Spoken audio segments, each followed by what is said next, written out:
I'll just let it go, let it rip, right to questions, anything you got. Thanks.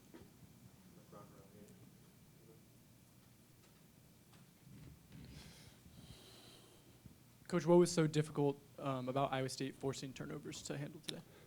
Yeah, they're very aggressive team. They had a good plan. They got really good perimeter defenders, Lipsy, Traore, very good.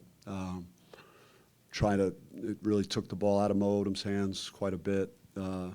Made it difficult for us to get into offense, second half especially, and very physical team, very aggressive team.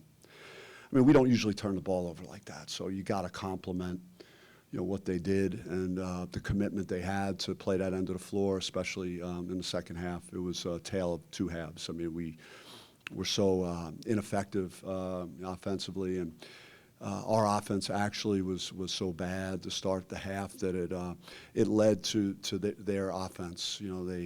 They got like easy baskets off of live ball turnovers, and so that's and then the crowd got into it. It's an amazing atmosphere here. It's the first time I've been here. It's very it was very intense. It was it's up there and certainly in the top environments I've been to.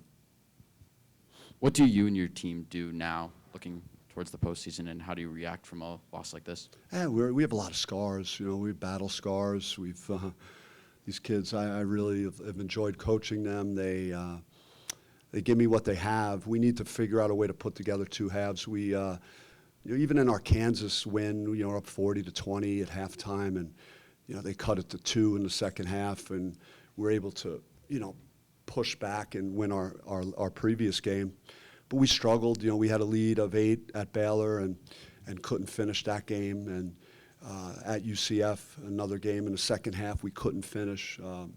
We were up at Arizona at halftime and couldn't win that one either. So there are games that we've struggled to win and sustain our effort and the things that got us a lead in the first half of games. And there's no more time to figure that out. There's, we're playing now for our season every time we step out on the floor. Hi, Coach. You guys shot close to 59%, I think, in the first half. I think closer to 31 or 32% from the floor in the second half.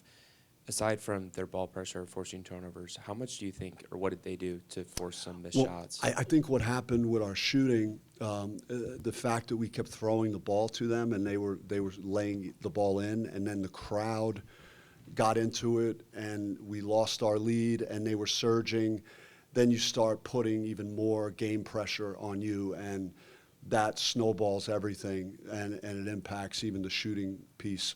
I thought we located the open man a lot better in the first half. Like if they put 2 on the ball and they rotated, then we were able to snap a pass somewhere to somebody open, and we were not really finding that same pass in the second half. And you have to credit, what Iowa State did and the effort they exerted at that end of the floor to make us do those things. After the technical foul called on Diop, you had a brief conversation with him as he came out of the game. What did you talk to him, and what kind of coaching advice did you give him there? He's a very nice kid. He's never come close to getting a technical before. I mean, I'm sure that he must have said something. I was actually talking to the other official about something else. But it was, I'm sure he deserved it if he did say something. When he came out, the official did, like right before that foul, like separate the 2 players and was on to something that was going on back and forth between their center and our player. So, I mean, there was probably something that carried over, and I said you can't, if the ref, because he's from Senegal and he played in Spain the last couple of years, so just trying to tell him this is how things work here.